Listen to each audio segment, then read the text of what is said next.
dami mong alam, 500,000 signature. Ang lupit mong mag-isip ng marketing strategy na umingay sa Kingdom of Saudi Arabia. At syempre, meron din tayong signature.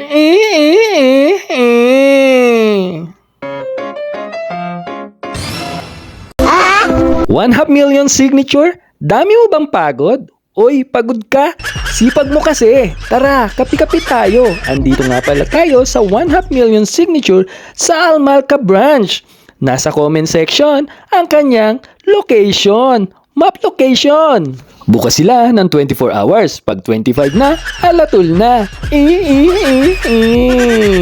Ang trending at pinag-uusapan na coffee shop. Ang dami mong alam, 500,000 ang lupit mong mag-isip ng marketing strategy na umingay sa Kingdom of Saudi Arabia dahil left and right ang pagbubukas ng mga branches na parang kabuti. Ang inyong pagdami, ma-amaze ka talaga lalo na sa pink na tumbler na pinilahan at nagustuhan ng mga customers. At ngayon naman ay pinilahan at naguunahan para makasabay sa trend.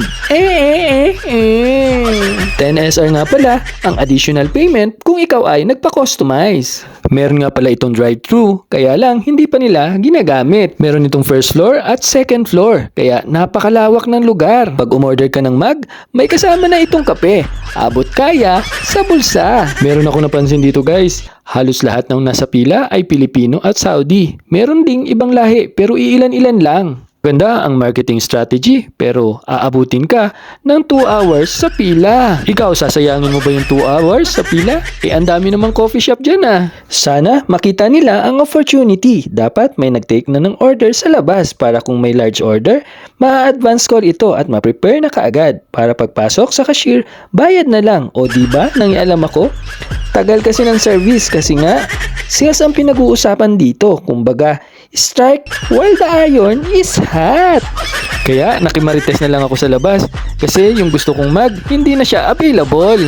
Pero kung treat nyo talaga ang coffee rito, tara na para maging feeling millionaire na tayo.